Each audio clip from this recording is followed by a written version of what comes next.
আজ মাঘ মাসের শুক্ল পঞ্চমী তিথি আমরা সবাই জানি। এই তিথিতেই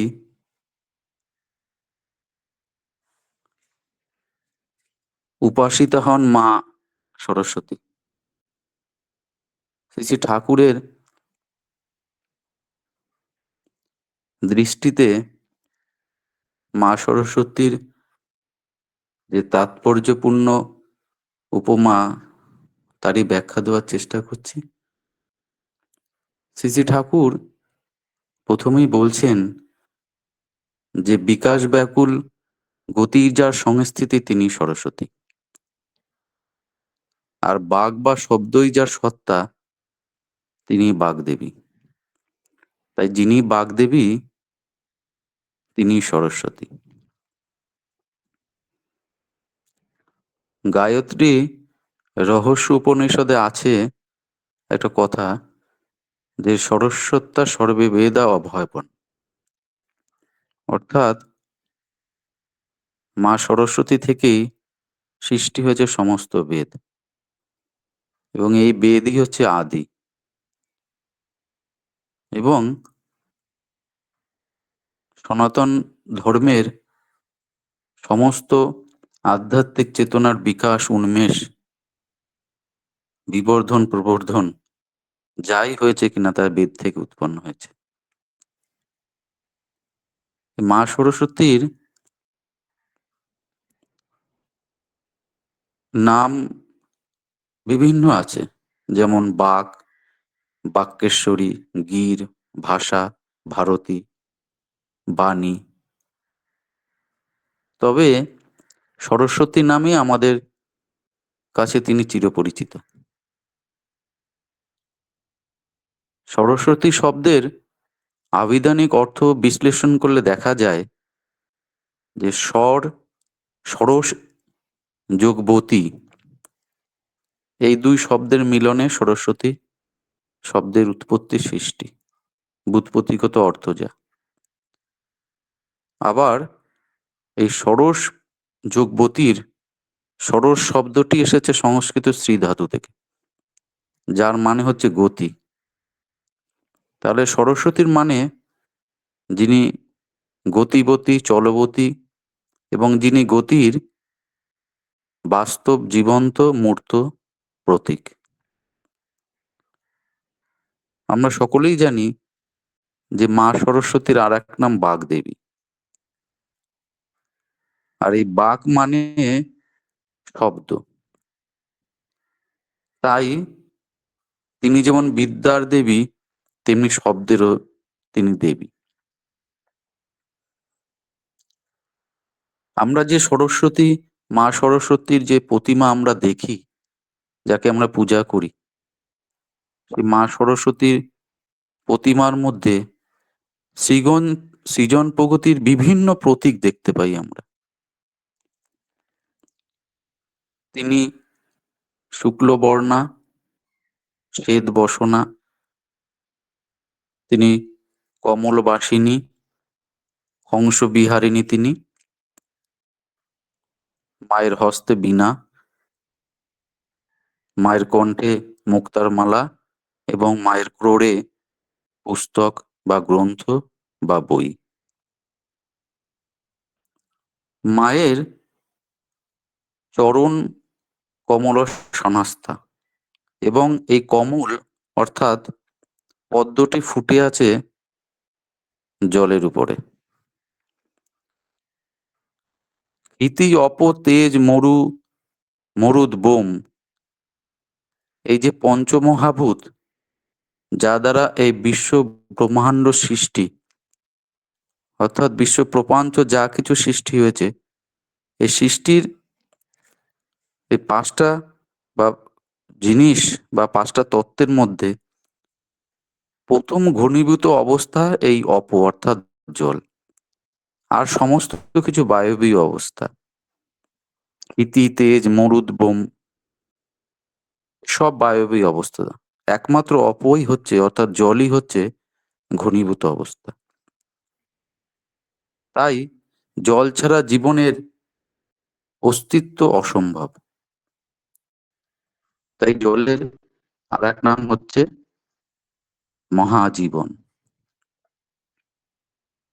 তাহলে সুতরাং দেখা যায় যে সৃষ্টির প্রথম পর্যায়ের প্রতীকী হচ্ছে এই জল। আর এই জলের উপরেই মায়ের শ্রীচরণের পদ্ম প্রস্ফুটিত হয়ে আছে, যা পদ্মকে বিকশিত করতে, সতেজ করতে, জীবনীয় করতে পারে।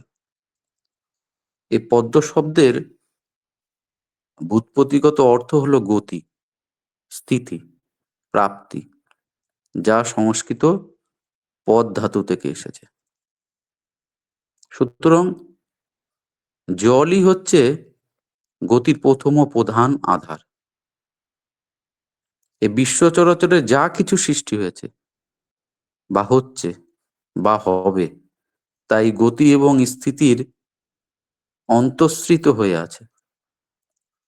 এই গতি ও স্থিতি আছে বলেই এই বিশ্বজগৎ একটা পরিণতির দিকে ধাবিত হচ্ছে, যাকে বলা হয় প্রাপ্তি। তাই গতি যেমন, পরিণতি বা প্রাপ্তিও তেমনি হয়ে ওঠে।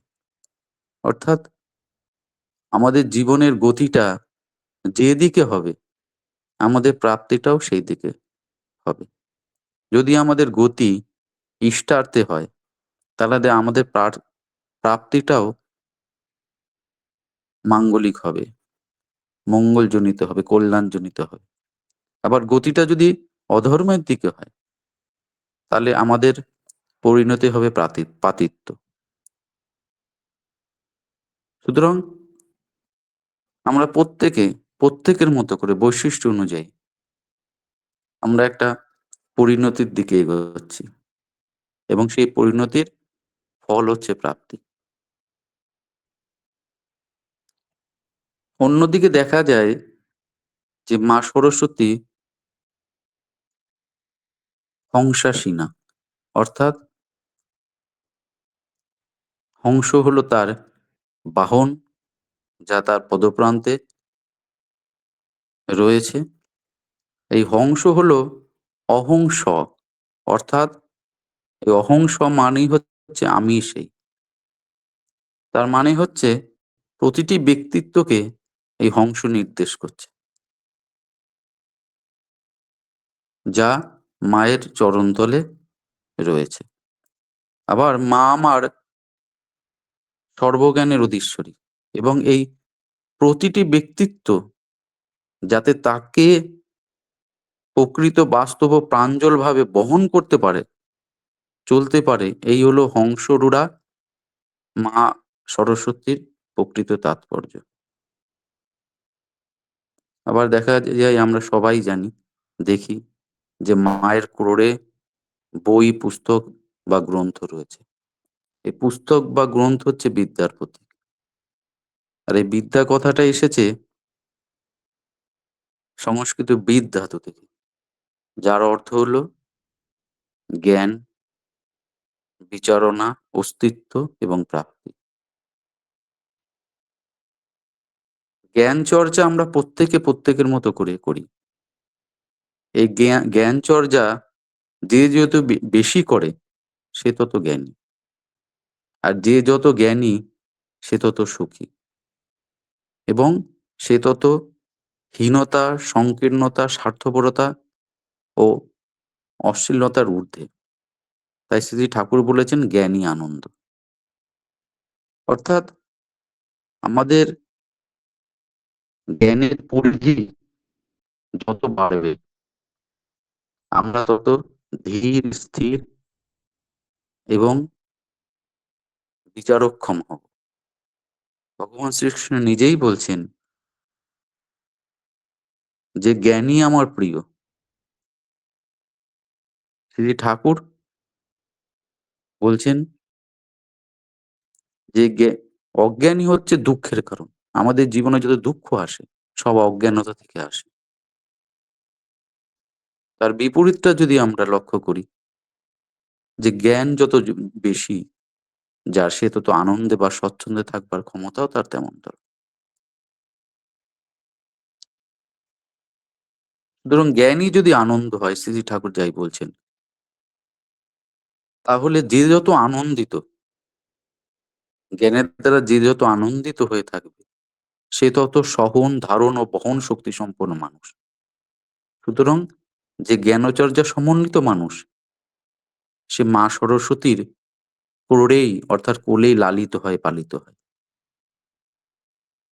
এই জ্ঞান চর্যাই মানুষের বিচার শক্তিকে বাড়িয়ে দেয়। ফলে আমরা বোধ করতে পারি, অনুভব করতে পারি, সিদ্ধান্ত নিতে পারি যে জীবনের কোনটা ভুল, কোনটা ঠিক, কোনটা ভালো, কোনটা মন্দ, কোনটা ত্যায্য, কোনটা গ্রহণীয়, কোনটা অনুকূল, কোনটা প্রতিকূল, কোনটা পাপ, কোনটা পুণ্য, এবং কোনটা অস্তিত্ব নাশী চলন এবং কোনটা অস্তিত্ব রক্ষাকারী চলন। এটা আমরা সহজেই কিন্তু অনুধাবন করে নিতে পারি। এবং আমরা যখন জীবনের সমস্ত দিকটা, ভালো মন্দ, পুণ্য পাপ, এগুলো যখন আমরা সহজেই এই জ্ঞান প্রাপ্তির মাধ্যম দিয়ে অনুধাবিত করে চলার চেষ্টা করি, তখনই আমরা কিন্তু জীবনের মূল প্রাপ্তি ও গন্তব্যের দিকে আমরা ছুটতে শুরু করি। এবং সেই গন্তব্য হলো ধারণ পালনী সম্বেগ সিদ্ধ ব্যক্তিত্ব লাভ, অর্থাৎ যার অপর নাম হচ্ছে ঈশ্বর প্রাপ্তি। যখনই আমরা জ্ঞানের মাধ্যম দিয়ে, জ্ঞানচর্যার মাধ্যম দিয়ে আমরা আমাদের আমাদেরকে যখন জ্ঞানী করে তুলব, তখন আমাদের মধ্যে চেতনার উন্মেষ হবে। কিভাবে আমরা আমাদের জীবনটাকে সুন্দর করে তুলতে পারবো, ভালো থাকতে পারবো, গুছিয়ে থাকতে পারবো। এবং সেই প্রশ্নের উত্তর আসে একমাত্র ঈশ্বর প্রাপ্তির মাধ্যম দিয়ে। আর শ্রী ঠাকুর বলছেন ঈশ্বর প্রাপ্তি মানেই হচ্ছে ঈশ্বরের গুণাবলীগুলোকে আত্মস্থ করা, ইমবাইব করা। আমরা সকলেই দেখি, জানি যে মা সরস্বতীর হাতে বীণা আছে। এ বীণা, যা বিশ্বের সবচেয়ে প্রাচীন ধ্বনি বা নাদ উত্থিত যন্ত্র। ধ্বনি বা নাদের ঘাত সংঘাতে যে কম্পন সৃষ্টি হয়, তা বিশ্ব প্রপঞ্চের সবকিছুর সৃষ্টি করেছে। শ্রী ঠাকুর বলছেন যে বিশ্ব প্রপঞ্চে যা কিছু সৃষ্টি হয়েছে এবং যা কিছু সৃষ্টি হবে, তা ধ্বনি বা নাদের থেকে যে কম্পন হয়, এই কম্পনের পারস্পরিক সংঘাতে বিভিন্ন দেব-দেবী, কিন্নর-কিন্নরী, বস্তু, মানুষ, গাছপালা যা কিছু আছে, মায় পৃথিবী যা কিছু আছে, সমস্ত কিছু সৃষ্টি হয়েছে। সুতরাং শব্দকে যদি অধিগত করা যায়, তবে সৃষ্টিধারার মূল মরকজ কিন্তু বুঝতে পারা যায়। যদি আমরা শব্দকে আমরা অধিগত করি, তাহলে পৃথিবীর সৃষ্টি বা বিশ্বপ্রপঞ্চের সৃষ্টির যে মূল ধারা, সেটা কিন্তু আমাদের আয়ত্তের মধ্যে এসে যায়।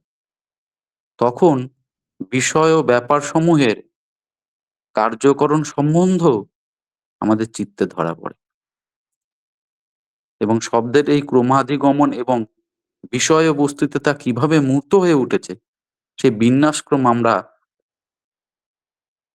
যার করায়ত্ত হয়, যে বুঝতে পারে, সে শব্দকে ইষ্টার্থে প্রয়োগ ও ব্যবহার করে কল্যাণের অধিকারী ও অধিকারিণী হয়ে উঠতে পারে।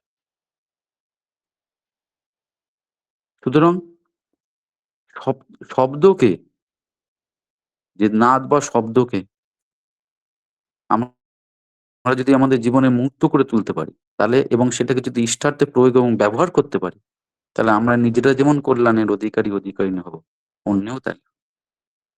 এই যে নাম ধ্যান, যে যজ্ঞ অনুষ্ঠান, এখানে যে নাম হয়, এই নাম করার তাৎপর্য হচ্ছে এইটা, আমরা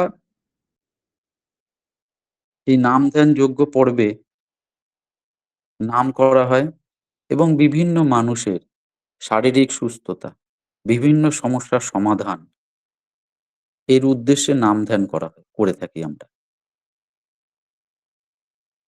কারণ এই যে নাম যখন সমষ্টিগত মানুষের মাধ্যম দিয়ে ধ্বনিত হয় অন্তর থেকে, তা কিন্তু বিভিন্ন মানুষের কল্যাণে সাধিত করে। আর এইজন্যই নাম ধ্যান করা হয়। শ্রী, শ্রী ঠাকুর তার আবির্ভাবভূমি, জন্মভূমি অধুনা বাংলাদেশের যে হিমায়তপুরে, সেখানে নাম ধ্যান হস হাসপাতাল ছিল। সেখানে তারকনাথ দাসদা, শশধরদা, জ্যোতিষদা, বীরুদা, রাধারমণ দা, সতীশদা, এই যে তখনকার দিনের যে এই যে ভক্ত মানুষরা ছিলেন, এরা নামধাম হাসপাতাল করেছিলেন। অর্থাৎ নাম করে মানুষকে কিভাবে বাঁচানো যায়, তাই তারা করতেন। আজ আমাদের কাছে শ্রী শ্রী ঠাকুরের এই যে ঋষিরা যে নাম করে মানুষকে বাঁচাতো এবং মানুষ যে বাঁচে, সেটা তারা যে করে দেখিয়েছিলেন, এগুলো আমাদের কাছে এখন স্বপ্ন মনে হয়। কেননা বাস্তব জগতে এখন সেরকম কোনো নাম ধ্যানের মাধ্যম দিয়ে মানুষকে বাঁচাবার কোনো কিছু প্ল্যাটফর্ম আমরা কিন্তু পাই না। কিন্তু শ্রী শ্রী ঠাকুরের সময় শ্রী শ্রী ঠাকুর সেই সময় তাদেরকে পেরে প্রেরণা দিয়ে এই যে নাম ধ্যানের মাধ্যম দিয়ে যে মানুষ বেঁচে ওঠে, মানুষ সুস্থতা লাভ করে, মানুষের বিভিন্ন সমস্যার সমাধান লাভ হয়, এটা কিন্তু তিনি তখন তাদের মাধ্যম দিয়ে করিয়ে দেখিয়েছিলেন। আর এই যে নাম ধ্যান স্বস্তির যজ্ঞের এই যে ক্ষুদ্র প্রয়াস প্রতিদিন এই যে ভোরবেলায় উঠে করা, এটা যে কতটা পরিবেশকে কতটা সুস্থ, স্বস্থ, আনন্দিত, উজ্জীবিত রাখবার যে অনুরণন সৃষ্টি করছে, তা কিন্তু আমরা অতটা বুঝতে পারছি না।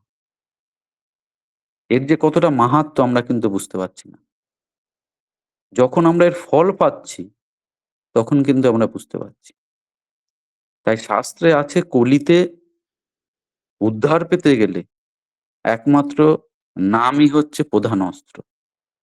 যে যত নাম করবে, সে তত, এই যে এখানে যেটা বললাম যে, যে যত নাম করবে, তার তার মধ্যে জগতের বিভিন্ন বিষয় এবং বস্তুর যে বিন্যাসক্রম, তা তার করায়ত্ত হয়ে উঠবে। এবং সে যতটা তার ইষ্টার্থে প্রয়োগ করবে এবং ব্যবহার করবে, সে তত কল্যাণের অধিকারী বলবে। যে আমরা আজ কারো সুস্থতার জন্য, কারো বিভিন্ন সমস্যার সমাধানের জন্য যে প্রত্যেকে মিলে যে নাম করছি, এই নামের মাধ্যম দিয়ে আমরা যেমন কল্যাণের অধিকারী হয়ে উঠছি, অধিকারিণী হয়ে উঠছি, কিন্তু যাদের জন্য করছি, তারাও কিন্তু কল্যাণের অধিকারিণী হয়ে উঠছে। সুতরাং শ্রী শ্রী ঠাকুর এই নাম জপের উপর অত্যাধিক পরিমাণে জোর দিয়েছেন। মানে আমরা পাবনার ইতিহাস আমরা অনেকেই জানি না। সেসব ইতিহাস যদি আমরা জানি, আমাদের কাছে বললেন স্বপ্ন মনে হবে। আমাদের কাছে এখন এটা অবাস্তব মনে হবে। সতীশচন্দ্র জোয়ারদাস শ্রী শ্রী ঠাকুরের ভক্ত। তার ভাই রাধারমণ জোয়ারদার দা, তার একটা পান্ডুলিপি, আচ্ছা লেখা পান্ডুলিপি আমার হাতে এসেছে। সেটা কোনো একটা সংস্থা সেটাকে পরবর্তীকালে সেটাকে ছাপানোর চেষ্টা করে। সেখানে তিনি বলছেন যে আমরা ২৪ থেকে ২৫ দিন ধরে নাম উম কীর্তন করতাম ঠাকুরকে নিয়ে। মহাকীর্তন হতো। বিভিন্ন কুষ্টিয়া, হিমায়িত বিভিন্ন জায়গায়। ২০-২৫ দিন নাম করার পরে ১২ থেকে ১৫ দিন মৌন নাম ধ্যান করতাম। ঠাকুর আমাদের মৌন অবস্থায় ১২ থেকে ১৫ দিন নাম ধ্যান করাতেন। অর্থাৎ ২৪ ঘন্টার মধ্যে তারা প্রায় ১৮ থেকে ১৯ ঘন্টা মৌন হিসেবে নাম ধ্যান করতেন। এগুলো আমরা এখন স্বপ্নেই আমাদের কাছে স্বপ্ন মনে হয়। কিন্তু এই নাম ধ্যানের উপর শ্রী যে ঠাকুর কতটা জোর দিয়েছেন তা ঠিক নেই। শ্রী ঠাকুর বলছেন যখন নাম করতাম, নামকে বন্ধ করার চেষ্টা করতাম, কিছুতেই পারতাম না। এত আনন্দ বোধ হতো নাম করতে, করতে। এই যে আমাদের মধ্যে যারা নাম করে সঠিকভাবে তারা বুঝতে পারে যে নাম করার কি আনন্দ। ঠাকুর বলছেন এত আনন্দ হতো ঠেকাতে পারতাম না। বলে আবার এমন হতো যে নাম করতে, করতে একসময় দেখা গেল ড্রাই হয়ে গেছি, নাম হচ্ছে না। তখন ঠাকুর বলছেন জোর করে করতে হয়। আমাদের জীবনেও এগুলো ঘটে। অনেক সময় দেখা যায় নাম হচ্ছে না ঠিকমতো। ঠাকুর তখন বলছেন জোর করে নাম করবে। এই নাম করার পরে তখন কি হয়? আবার নামের প্রতি আবার নতি আসে। সুতরাং এই যে অনুষ্ঠান এগুলোকে আমি সাধুবাদ জানাই। এই যে নাম ধ্যানের যোগ অনুষ্ঠানকে খুব সাধুবাদ জানাই। নাম ধ্যানের মতো কিছু নেই। যারা নাম করে তারা জানতে পারে। এই যে সরস্বতী পুজো, এই মা সরস্বতীর আরেক নাম হচ্ছে ভদ্রকালী। ভদ্র মানে হচ্ছে কল্যাণ। আর কালী কথাটা এসছে কল ধাতু থেকে যার মানে হচ্ছে গতি। সুতরাং তিনি কল্যাণ গতি সম্পন্ন। তিনি শুভ্র বর্ণা, শুভ্র বস্ত্রবৃতা। এই শ্বেত বা সাদা রং হচ্ছে কি সত্ত্বগুণ ও পবিত্রতার মূর্ত প্রতীক। যা আমাদের প্রবৃত্তির পাষাণ ভার থেকে মুক্ত করতে অনেকটা এগিয়ে রাখে। সুতরাং সরস্বতীর উপাসনা মানে পরম ব্রহ্মের উপাসনা এবং সৃষ্টিতত্ত্বের উপাসনা। আমাদের চিন্তা জগতে, বাস্তবিক জগতে, ব্যবহারিক জগতে, আধ্যাত্মিক জগতে, ভক্তি জগতে, নিষ্ঠার জগতে এবং আমাদের দৈনন্দিন জীবনে বহু ক্ষেত্রে আমরা কি করি? বিভিন্ন রকম কথা প্রয়োগ করি, শব্দ প্রয়োগ করি এবং কিন্তু সেগুলোর প্রকৃত প্রাঞ্জল তাত্ত্বিক মানে ও তাৎপর্য সম্বন্ধে আমরা কিন্তু সঠিকভাবে অবগত নই। শব্দের যে সাধারণ ভাব বা চলতি ভাব যে মানে, তাই কিন্তু আমরা সবসময় ব্যবহার করে থাকি। কিন্তু শ্রী ঠাকুর প্রত্যেকটা কথার প্রকৃত অর্থ এবং মানে এবং তার সম্যক ব্যবহার আমাদের কাছে উন্মোচন করে গেছেন। পূজা কথাটা এসছে সংস্কৃত পুজ ধাতু থেকে, যার অর্থ সম্মান, সমাদর, সম্বর্ধন। পু ধাতুর মানে হচ্ছে পবিত্র কারণে এবং যা ধাতুর অর্থ হচ্ছে জন্মগ্রহণ। অর্থাৎ এই ২ ধাতু থেকে পুজো ধাতু সংগঠিত হয়েছে। যার অর্থ পবিত্রতার জন্ম হয় যার ভিতর দিয়ে।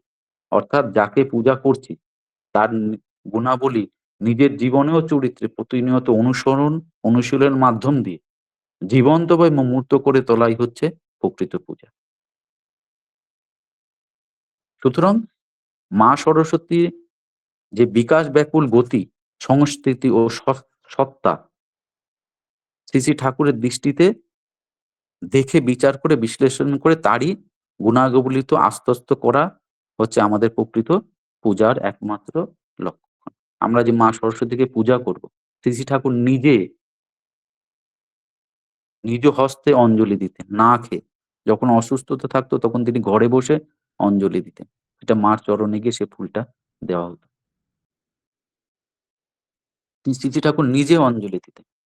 কিন্তু এই যে মায়ের যে আ সৃজন প্রকৃতির বিভিন্ন রকম যে তার প্রতিমার সৃজন প্রগতির যে কথাগুলো আমি বললাম, এতে প্রত্যেক কটা কিন্তু শ্রী ঠাকুরের। এগুলো একটাও আমার কথা নয়। এই যে প্রত্যেকটা প্রতীকের যে তাৎপর্যপূর্ণ অর্থ আমি যেটুকু বলার চেষ্টা করলাম, আমার ক্ষুদ্র প্রয়াসের মাধ্যম দিয়ে। প্রত্যেক কথাটা শ্রী ঠাকুর বলেছেন। সুতরাং দেখা যায় যেকোনো দেব-দেবীর যে প্রতীকগুলো থাকে তার একটা তাৎপর্যপূর্ণ মানে থাকে। সেগুলোকে শ্রী ঠাকুর আমাদের সামনে আমাদের কল্যাণ অর্থে, আমাদের জ্ঞানের অর্থে আমরা যদি সেগুলোকে বোধ করতে পারি, ভাবে নিয়ে আসতে পারি, তার জন্য তিনি আমাদেরকে তুলে ধরেছেন আমাদের সামনে। আমরা যদি প্রত্যেকটা এই মা সরস্বতী থেকে শুরু করে সমস্ত কিছুর যে প্রতিমার যে প্রতীকগুলোর সৃজন প্রগতি যে আছে, সেগুলোকে যদি আমরা বোধে নিয়ে এসে সেই বোধের প্রজ্ঞার মাধ্যম দিয়ে যদি আমরা তাকে পূজা করি এবং সেই প্রত্যেকটা প্রকৃতির প্রতীকের সঠিক তাৎপর্য আমরা যদি গুণাবলীগুলো আত্মস্থ করার চেষ্টা করি, অনুশীলন এবং অনুসরণের মাধ্যম দিয়ে, তাহলে কিন্তু আমাদের পূজাটা প্রকৃত হয়ে উঠবে। এবং যে দেবদেবীরই পূজা করি না কেন, যেভাবেই, সেটা আমাদের জীবনকে রসময় করে তুলবে, আনন্দময় করে তুলবে, গরিমাময়ী করে তুলবে, গরিমাময় করে তুলবে এবং জীবনকে প্রবর্ধন এবং উদ্বোধনে নিয়ে যাবে। সুতরাং শ্রী, শ্রী ঠাকুর যেভাবে দেবদেবীর দৃষ্টিতে পূজা করতে বলেছেন, আমাদের সেইভাবে করে ঠাকুরমুখী হয়ে চলাই হচ্ছে আমাদের জীবনের উদ্দেশ্য। এবং যখনই আমরা ঠাকুরের মত অনুযায়ী কোনো দেবদেবীকে পূজা করব আমাদের, যেভাবে মা সরস্বতী, মা লক্ষ্মী যেভাবেই আমরা পূজা করব, দেখা যাবে যে আমরা তাদের মাধ্যম দিয়ে পুরুষোত্তমেরই পূজাকে আমরা সার্থক মন্ডিত করে তুলছি। আজকে যারা সৎসঙ্গে উপস্থিত আছেন তাদের প্রত্যেকের দয়ালের আতুল চরণে সুখ, শান্তি, সাফল্য, ইষ্টচ্ছল জীবন এবং নিরোগ চিরায় কামনা করছি। এবং আজ এই স্বস্তিযোগ্য, যে মহাযোগ্য যে অনুষ্ঠান যারা তত্ত্বাবধানে করছেন, তাদের প্রত্যেককে আমি আন্তরিক ধন্যবাদ জানাই যে এরম অনুষ্ঠান করার জন্য। জয় গুরু বন্দে পুরুষোত্তম।